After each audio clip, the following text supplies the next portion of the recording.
Dinosaurs are taking over the world, and we got some damsels in distress. Stay tuned.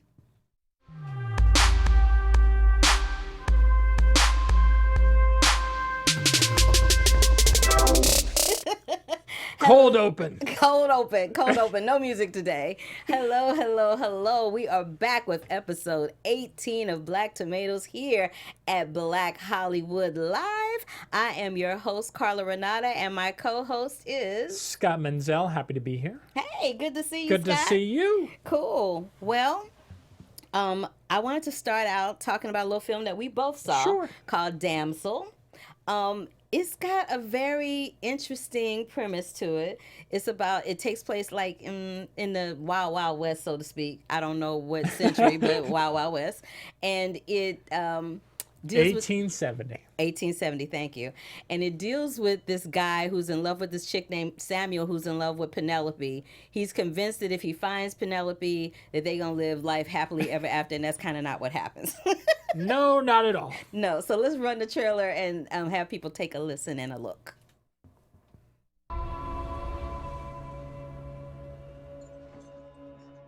My name is Samuel Alabaster. Do you know who I am?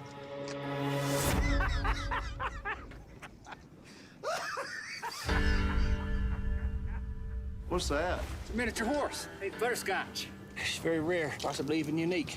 Regular horses don't have names. They're just, regular. What's your fiance's name? Penelope. Wow, you're like a man. She's the most precious thing in the whole world. This is a big commitment. It's lifelong. Lifelong commitment. And there's no turning back now. Oh no, it's never too late to turn back. And there you have it. Yep. So this Amended film me. is Oh, written by the Zellner brothers. Correct. Which, David Zellner reminded me, and I don't know if he reminded, if this is something that he reminded you of, but when I looked at him sometimes on screen, he kind of reminded me of Steve Guttenberg back in the day. Oh, he did. Did he totally remind you? did. He totally did. reminded me Yeah. of Steve Guttenberg. I was like, because I didn't see the notes ahead of time before I watched it. I'm like, is that Steve Guttenberg? He looks just like Yes. him, and his mannerisms and the way he acts and everything is just like him. But this is a very quirky kind of dramedy type of film.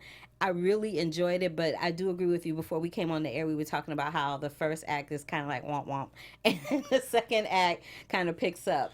But Mia saves the movie. she does save the movie. She most definitely does. She most definitely does. I love the fact that she was not, even though the film is called Damsel, I love the fact that she was not a damsel in distress by any stretch of the imagination. Yes. She was taking people out left and right. I kind of loved her for that. It was so great. I loved it. I loved everything about it. I loved the way it was shot. I love the muted tones of like the orange and the browns that were used. There wasn't any bright pops of color used, so that the bright pops of color didn't take you out of watching the film. Because sometimes when they do those westerns, when they use bright colors, it's like, what's that? Yeah, It's like yeah. watching a ball being thrown across the room sometimes. So I really appreciate the fact that they didn't do that. And I liked Robert Pattinson in this film. Robert Pattinson, I liked the way he was able to command that southern Midwestern type of accent, because that's a really hard accent to do. People think it may be easy, but it's really kind of difficult to do, and I think he did a great job with it. But I also like the fact that his character was just clueless, just absolutely clueless for most of the movie. And it reminded me of, like, sometimes when you were in school, whether it was grade school, high school, or college, there's always somebody that likes you that you could care less about, and they just keep coming at you, and you're like, oh my God, go away. Like, why don't you take a slow boat anywhere but near me? That's what his character kind of felt like to me. It felt like he just was not catching the clues coming his way. And then once the reality kind of hit him, it hit him really hard. Yeah. I saw this at Sundance. Oh, you and, did? I was very excited about it because I think Robert Pattinson has come a very long way since Twilight, very much like Kristen Stewart has. Mm-hmm. And I admire him as an actor for taking on so many different types of roles and different material.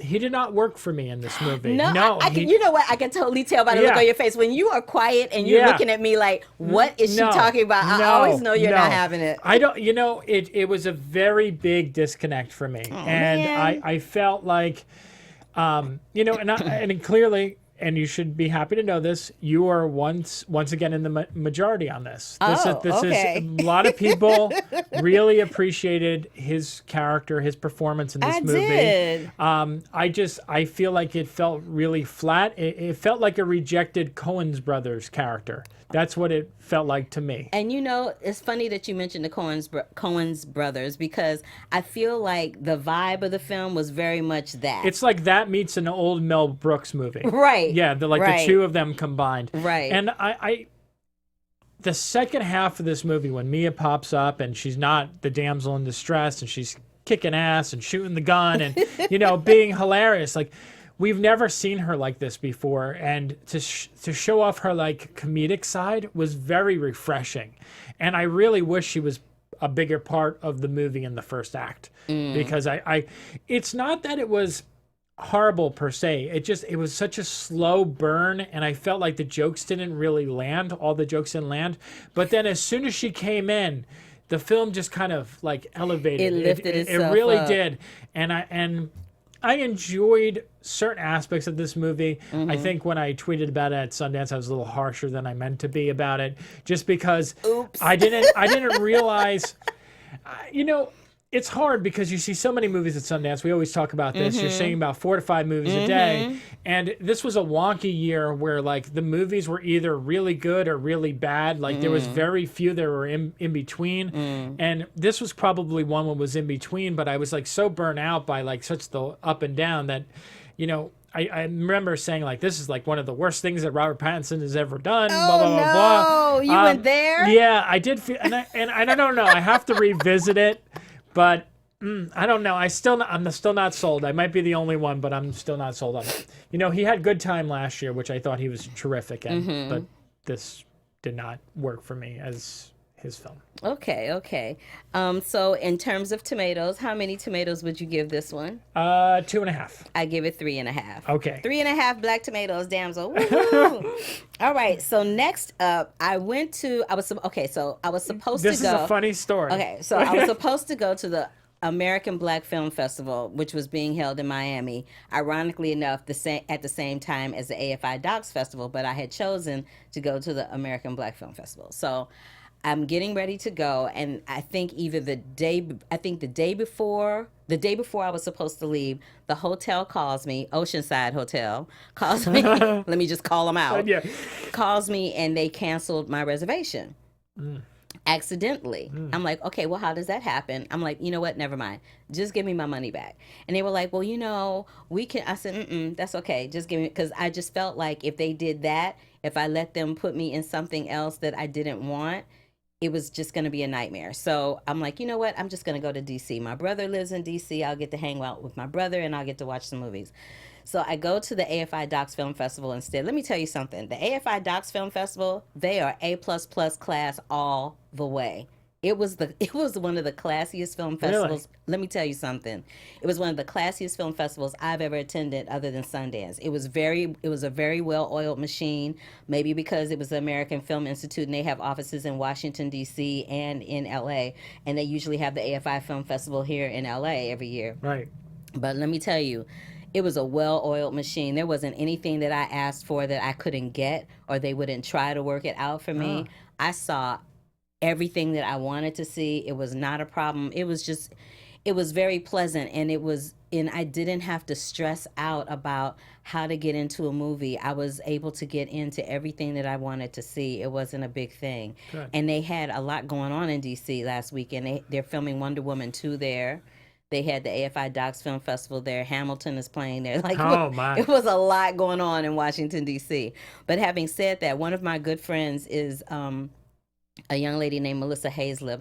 She and I did The Lion King together here in Los Angeles when it ran at the Pantages.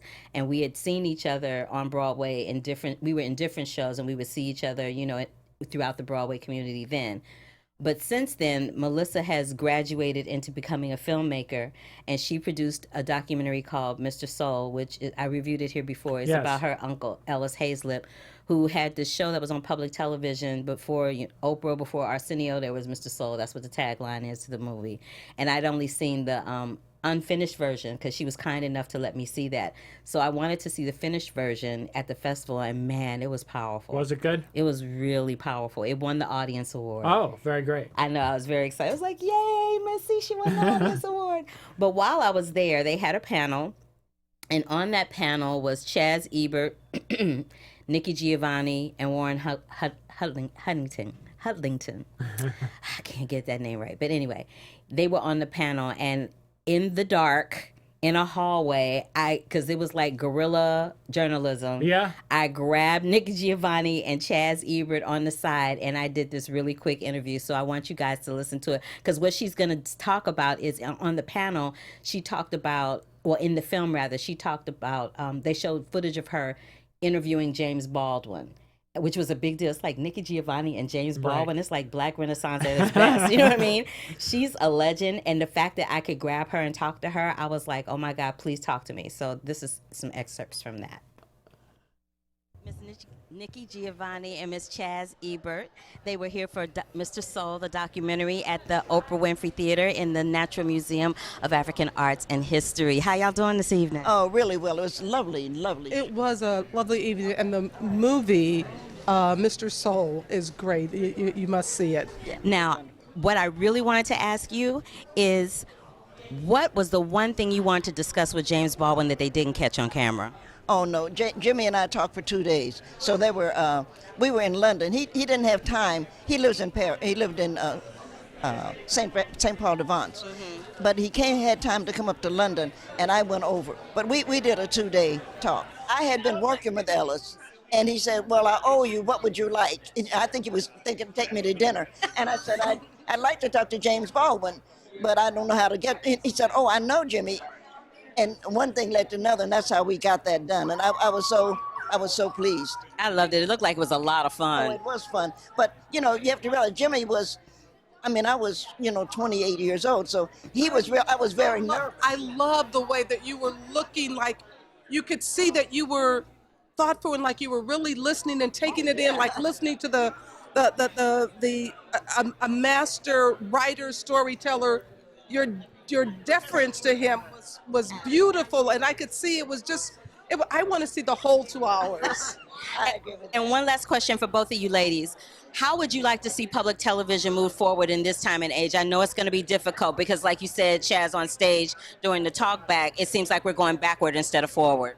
I can't believe that what we saw on the screen took place 50 years ago, because, quite frankly, we're not seeing that today. All of the things that the freedom that that Ellis Haslip had to do his show, the variety, the poets, the dancers, the writers, the singers.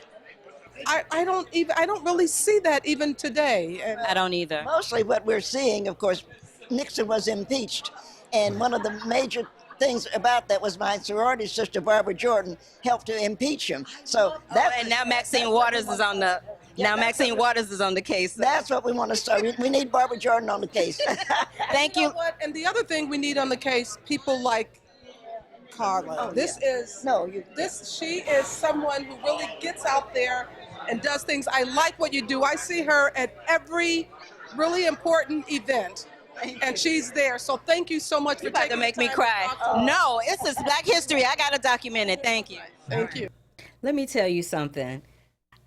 For those of you who don't know who Chaz Ebert is Roger Ebert's widow. And Roger Ebert, in the film criticism world, is one of the most well-respected, legendary figures that we had out there before he passed away. And his legacy lives on through his wife, Chaz Ebert. For her to take the time, it makes me well up thinking about it. For her to take the time to even say that, I didn't even know she felt that about me. I didn't even know she was paying attention to me at all. So Thank you, Chaz. I really appreciate you. And Nikki was very kind in her comments as well. But I really enjoyed talking to them. They were great. And we all went out afterwards and we hung out and had some cornbread dripped in butter, and do what black people do when we get together. We eat and we play and we talk and we do all that. But that was Mr. Soul. If you want to know more about Mr. Soul, the documentary, go to MrSoulTheMovie.com. or look up Melissa Hazlett or Melissa Wildman, and you should be able to find information about that. The second documentary that I saw that really touched me it's called United Skates.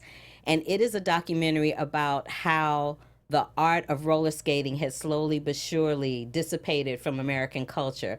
A lot of the roller rinks around the country have closed down, and they've closed down because the owners of the land, not the rinks, but the people that own the land that the rinks sit on, unceremoniously decide that they want to slap the rinks with $96,000 tax bills. Oh. And, nobody can come up with that kind of money overnight, and they'll give them like 48 hours to pay the tax bill, or they'll give them 2 weeks to pay the tax bill. And it's just very stressful. Upon having to hold a business open, you got to worry about a $96,000 tax bill that you weren't expecting. It's just kind of wrong.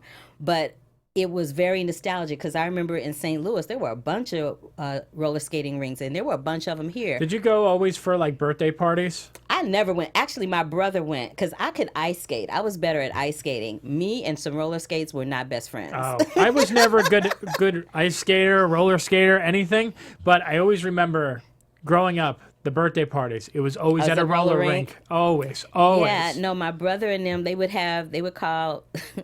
for lack of a better way to say it, they would have what they called either adult night or black night, and all the black people would come out and skate like on a Friday or a Thursday night. And they, nobody's trying to start a fight, nobody's doing drugs, nobody's shooting. It's just black people coming out to skate in a circle for hours. Like, what's the problem? But a lot of these people that own the facilities think that it's going to incite violence, that it's going to bring negativity to their neighborhood or negativity to their establishment, and so they unceremoniously shut them down. One in particular that I found out about at the Q&A afterwards is one right here in Los Angeles called World of Wheels. It was closed and then it was reopened last year, and now that owner has been slapped with a $96,000 tax bill with no definitive expiration date on when they need to come up with it. And if they don't, then they will close World of Wheels again. But it was a great documentary. There were some people that were skaters that skate all over the world that are trying to help keep the skating culture alive, because, for lack of a better way to say it, if the kids are in a roller rink skating, they're not outside doing stuff they don't have no business doing. Right. You know what I mean? And that's what's lacking, I think, in our culture today amongst the young people. They get so caught up in their phones and their iPads and technology that they don't interact with each other. And skating was a way. Even when I was ice skating, we went ice skating every Sunday at noon, and we'd be out there for 3 or 4 hours. By the time you finish skating in a circle for 3 or 4 hours, you were tired. Done, yeah. You don't have the energy to do anything else. But I want you guys to see this small little clip from it because it's wonderful. It really is. Inside the summer of Big Hits, the Big Six, Foxy 99. I got my man Reggie Brown in the building because you're a part of this resurgence of roller skating. So tell me a little something about that.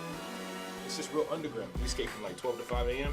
Oh, wow. So when y'all city shuts down, we just get started. What's amazing is that I found out that the culture exists and there are thousands of people, just like it's coming back. Everything was underground at some point in time. When jazz first came out, everybody was like, I don't know what's going on. So you don't understand the culture, you can push it away.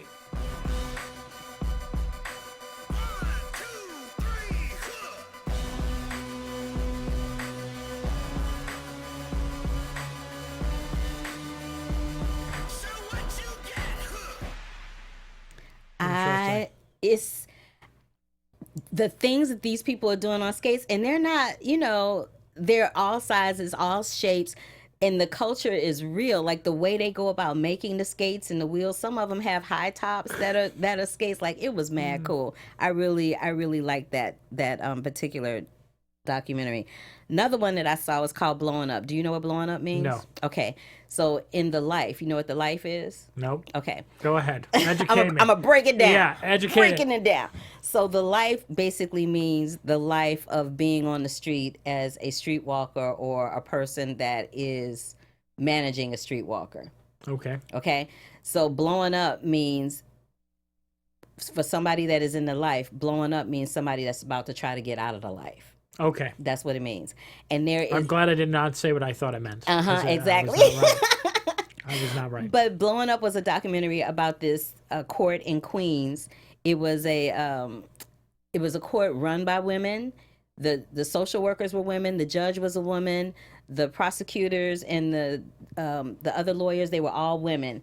And what they do is they try to keep women that are in the life, or women that have been brought over here in slave trade, so to speak, or women that have been brought over to America and are working in massage parlors, and they get arrested. This court tries to keep them out of jail and without a record by allowing them to work up to having so many points where the record is expunged and they get a job and to help them turn their lives around.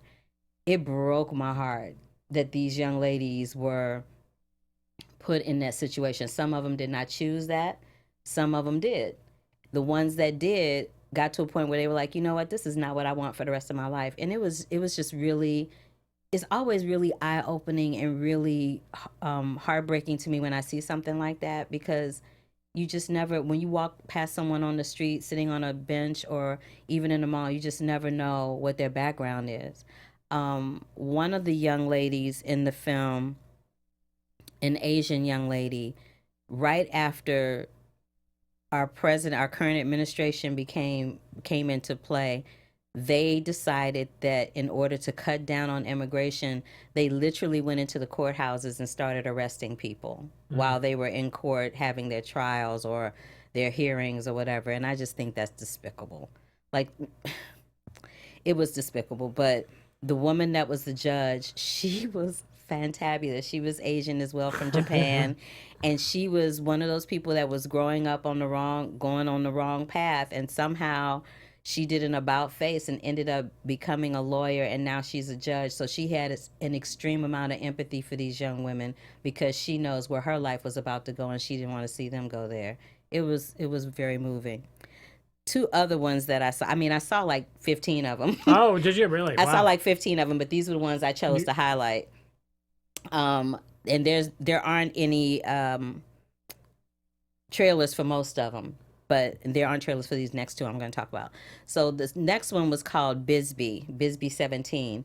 And in Bisbee, Arizona, on July 12th in Bisbee, Arizona, they celebrate the day, well, not celebrate, but they acknowledge the day that immigrants were deported out of town. So basically, they brought immigrants in. Bisbee, Arizona is one of those states and cities that was like, hey, come over here. You can work with us. You can do this. You can do that. And we'll pay you top dollar, blah, blah, blah, blah, blah. As soon as the work was done, they deported all of the immigrants. They shoved them on a train and let them out in the middle of the desert. Mm-hmm. It was horrible. But what they do every July 12th in Bisbee, Arizona, it's a little teeny tiny town. They recreate that whole situation.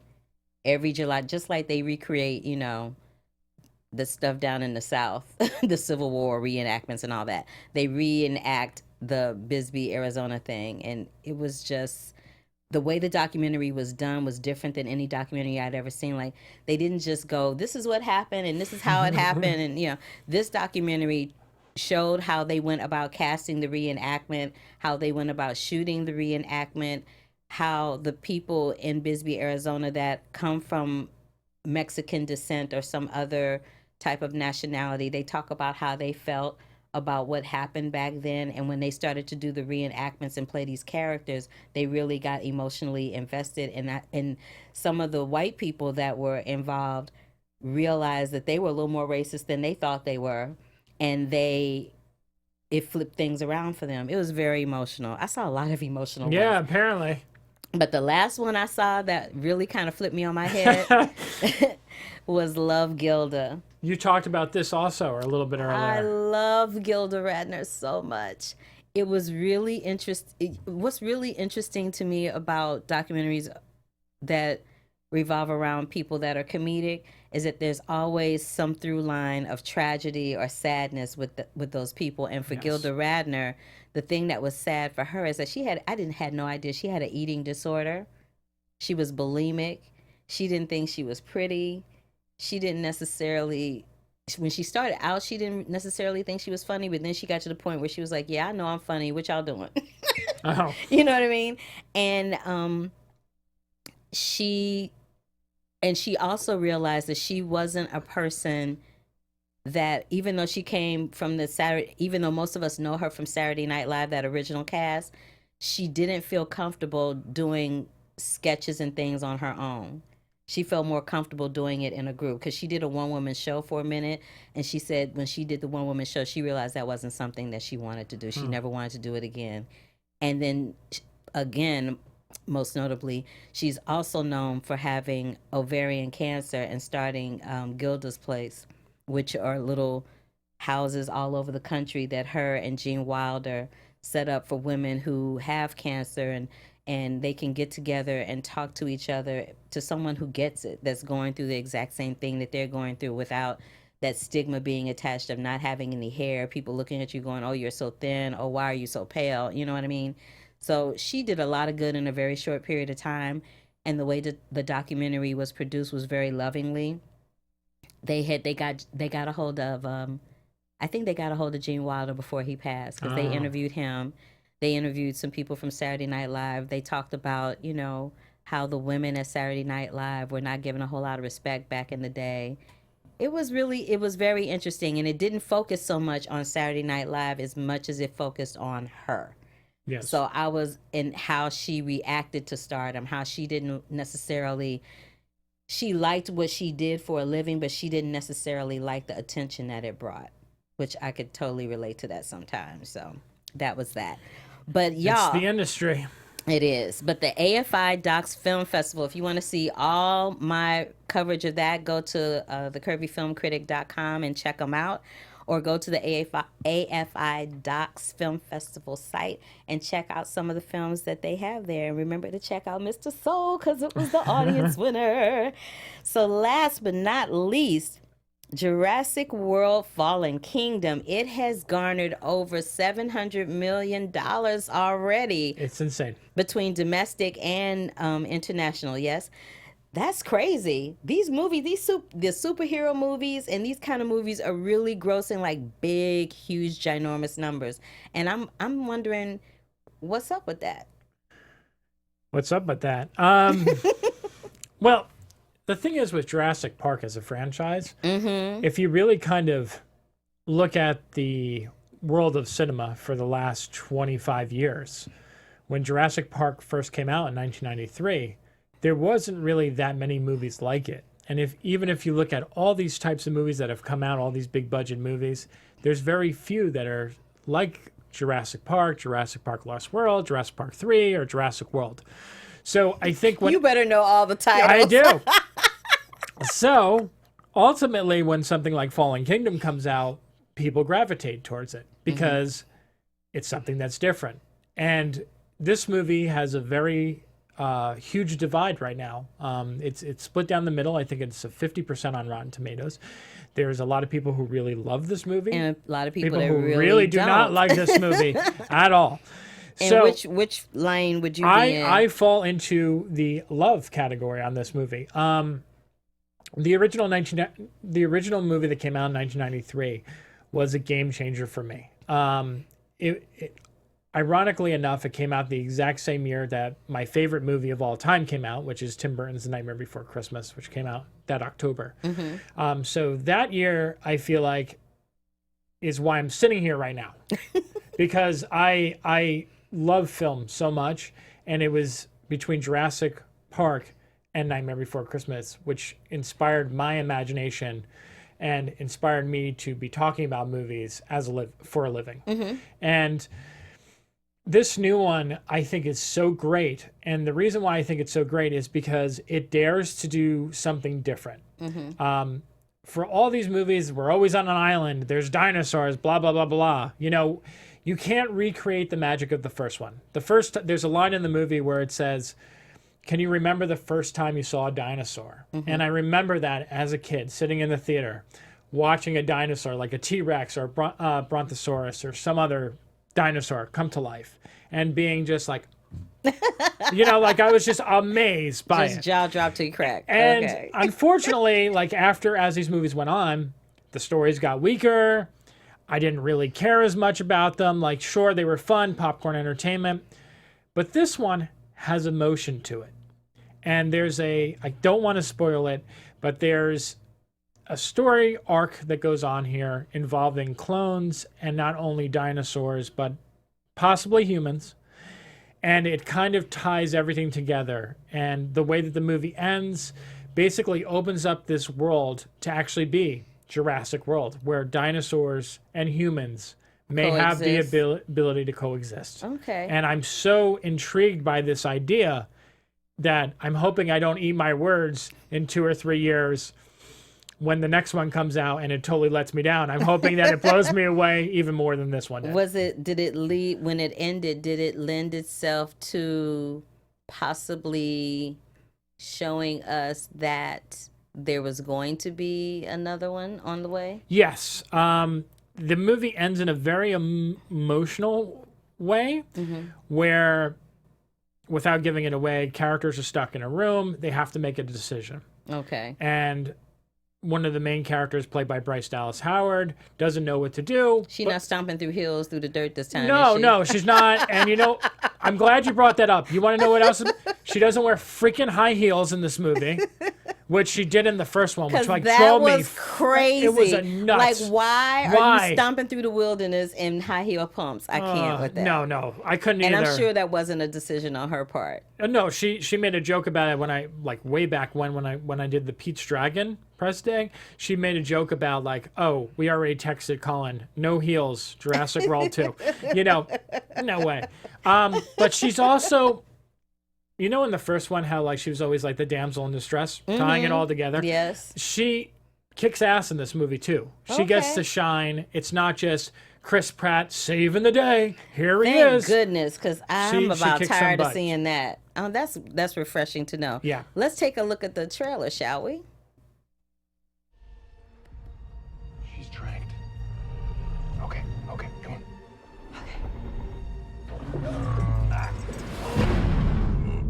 Are you okay? I'm okay.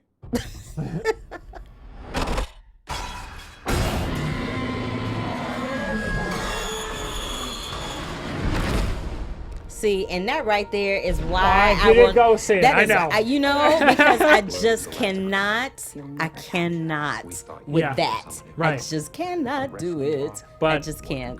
I do, you know, I know that people are on the fence about this movie. I know that people, I went to see it again after the critics screening. I actually went last night. Me and Ashley went to revisit.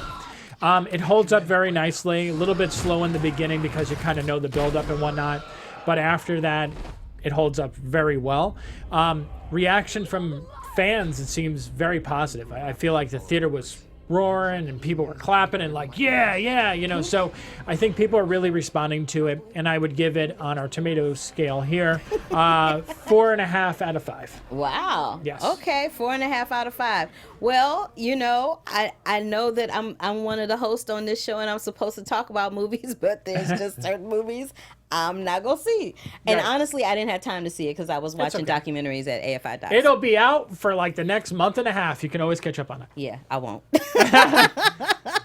So there's that. Let's talk about a little bit of news that came up between the last time we were here. So, did you know that this year, actually on June 12th, it marked the 50th anniversary of Rosemary's Baby? I did not. That's crazy. That is pretty crazy. I don't like horror movies, but that's more like suspenseful thriller thing. So I kind of like that. Your favorite movie, Superfly. Oh, yes. Buzzed into 1.2 million. Oh, yeah, sure. Allison Janney is in talks to join Hugh Jackman in Automatic's Bad Education. You know I'm down for that. I know. Let's see what else. Oh, this was a really good thing that came up. Well, not really good, but a really interesting piece that came up. There are talks happening that a movie is. I'm waiting for this to it's loading. It's loading. Dum. A movie set up at Paramount Pictures around Sammy Davis Jr. A biopic is set to go down. Producer Lorenzo Di Bonaventura is going to produce it, and so is Lionel Richie. Oh, very nice. So I love the fact that Lionel Richie is behind it because that means it's not going to be any shenanigans. Nope. And then speaking of shenanigans. Speaking of song and dance, well, not song and dance people, but speaking of old school people, Dr. Dre is making a movie about Marvin Gaye. Okay. Yeah. So we'll see I what don't know happens how with I that. feel about that. We'll see what happens with I that. feel about that. We'll see what happens with that. George Clooney is in early talks to direct Fox sci-fi thriller Echo, and J.K. Simmons talks about. Oh no, well, we won't talk about that. Take that back. Rewind. Jane Fonda received the Transverse City Festival Lifetime Achievement Award. Very nice. She's going to be receiving a lot of awards in the next couple of years. I have a feeling. I feel that way too. And Movie Pass. What's going on with Movie Pass? Way too much. AMC Theaters added $20 a month movie ticket subscription services through Movie Pass, and there's been a lot of Hate? well, not hate, but a little backlash toward that. Just a little bit. Just a little bit. But what I wanted to talk about is in the last couple of weeks, we had Brie Larson got up at the Women in Film Crystal Gala and talked about how Sundance and Toronto Film Festival are going to reach out and try to bring in more underrepresented journalists to those festivals. And when I say underrepresented, I mean people of color, I mean women, I mean, people that don't normally get invited to the festivals, transgender, gay, all of that. lesbian, yeah. So, but what's happening is after that happened, in the speech that she gave, she did allude to the fact that, she spotted out the statistics which state that over 80% of the film critic community are middle-aged white men, 20% are women, and 2% are women of color. So she said that. And then what I saw on social media, specifically on Twitter, were a bunch of middle-aged white men complaining about the fact that folk were complaining about the fact that middle-aged white men are the top tier of people reviewing films. The thing that was interesting to me about that is that it's true, A. B, ain't nobody hating on you because you're a middle-aged white man watching a movie. We're just saying that that's what the statistic is. Nobody's saying we don't want you to review films because you're a middle-aged white man. Ain't nobody saying that. We're saying that, good, you can review some films, but let me review a film. Let somebody that's Latina or Asian or transgender or gay, somebody else other than a male that is white and middle-aged review a film. Because a lot of times when I go see a film that I like, there will be a middle-aged white man saying that they don't like it. And it's just nice to have a different viewpoint on a film, especially when it's a film where it involves all women. Like we had that discussion about Ocean's 8 and Ghostbusters in the chat room. The chat room agreed with you. I'm like, what are y'all doing? Why are you throwing me under the bus? But I just wanted to talk about that for a few seconds because I don't want the film critic community to think that women of color or women or anybody in the underrepresented groups are saying we don't want middle-aged white men reviewing films. That is not what's being said. And I think there's miscommunication happening in that. But then there are people stepping up, like you're stepping up with some things through LAOFCS. Leonard Maltin is stepping up along with his daughter Jessie and trying to implement some things. Chaz Ebert has been stepping up for quite some while, implementing things on her site. So there are people that are stepping up and not taking that comment literally, but there's a lot of people that are. And I do want to comment on this. Okay. I completely understand where everyone's coming from on this.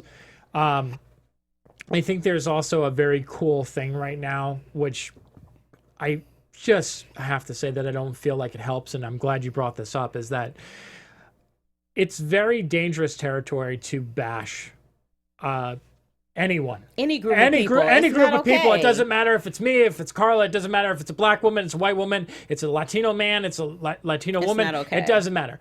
And, it was interesting because last weekend on Twitter, I had my own little endeavor into this. And I know this. I've been trying very, very hard for the last couple of years to promote diversity and everything, which is one of the main reasons why me, Mance, and Ashley created this whole thing of the LA Online Film Critics Society. And you will be part of a nice article tomorrow, and a couple other of our members will also be part of this. So I was very taken back when I took to Twitter to ask for support of a new website that basically for the last 2, if maybe not 3 years, everyone was talking about like Rotten Tomatoes. There's not enough diversity. There's not enough voices. And my idea was to let's create a site that does that. And man, I was met with such backlash. But while I was looking at that, I realized that it wasn't a lot of backlash after all. It was just 3 or 4 people who just really just was looking at my skin color and just saying, no, I don't want your help. Really? Yeah, that's how I felt from it. I just felt like it was just, hey, you're white, you have a penis, I don't want you to help. No. Yes, I did. I just said that because my wife said that to me, and my wife was very upset about this whole thing too. Ashley was very, very upset and very supportive of this idea. She says you're just trying to do good in the world, and no one knows that I have my backstory. No one bothers to ask before they name call or say like why you're doing this. They just assume that it's just because you're doing it because you want to do it for the name recognition, which has never been the case. Because if it was, guess what? I would be a millionaire making tons of money, but I run a website where I pour my own money into every single month. I pay people out of pocket. My wife contributes to it. I pay Kit Boeing to contribute to it. I pay Aaron Newirth to contribute to it. And guess what? I don't get any revenue for it. I just think it's the time that I think it's the climate in which we're living in here in America. So I think that every lane that falls underneath that umbrella, and the umbrella being America, is getting bashed over for one reason or another. I was at a screening the other night. I can't even remember what movie it was because it's all starting to blur. I've seen so many movies in the last week. But I was at a screening the other night. Oh, it was for Women Walk Ahead. Oh, yeah. I was at a screening for that, and the credits were rolling, and this woman literally got if this is the door and I'm sitting here, she literally got to like where the door was and was like, go that person that we don't like that's in the White House. And bolted out the door, and I'm like, wow, she's been waiting for 2 hours to say that. Yeah. That was stupid. It's weird because I'm so supportive, and anyone who really knows me, and you know me very well, and a lot of people in our organization know me really well. My intentions are never self-serving. My intentions are always to be for the greater good. You're very generous. It's always been like that, and I've always been so supportive of this. I have 4 black brothers. I have one who's mentally handicapped. I grew up in a house that was filled with racism, like where I can go out into a public where people would not sell me movie tickets because I had a black brother next to me, and people would say, that person's not related to you. I know. So I know how it feels, and I'm not saying that I'm the savior. I'm not saying anything like that whatsoever. All I'm saying is that I want to help. And, I want to help move us in the right direction. I think the way that everything's going to work is that we need to stop name calling all the time. We should all work together like we do in the LA Online Film Critics Society and just bond together and work to push forward. I think that's a good note to end on. So thank you for having You're that welcome. discussion with me. I really wanted to talk about that with you. You guys, that is it for episode 18 of Black Tomatoes. If you have not gone over to YouTube, if you have not, I was like, let me think about that. If you have not gone over to YouTube to subscribe to the channel, my mouth is not working today, please do so and let us know how you feel in the chat room, and we will answer you back. You can also check out Black Tomatoes at iTunes as well, so give us some 5 stars, 4 stars. Don't be trying to give us 2 or 3. I'm not having that. No hateration over here. But you can find me, Carla Renata, your host, at The Curvy Critic across all social media platforms. And where can we find you, Scott? You can find me on Twitter and Instagram at the other Scott M, and you can go to weliveentertainment.com to read my written reviews and interviews. Thank Cool. you. Now, for those of you that are online, you can pop on over to General Hospital. I'll be there in about 5 shakes, and we will see you next week. Love, piece of hair grease. From executives Keven Undergaro, Dario Kristen, Tiana Hobson, and the entire BHL staff, we would like to thank you for supporting Black Hollywood Live, the first online broadcast network dedicated to African American entertainment. For questions and comments, contact us. info@blackhollywoodlive.com. Like us on Facebook, tweet us, or Instagram us at BHL Online. And I am the official voice of Black Hollywood Live, Scipio. Instagram me at KingXOBay. Thanks for tuning in. Hollywood redefined. The views expressed here are those of the host only and do not necessarily reflect the views of BHL or its owners or principals.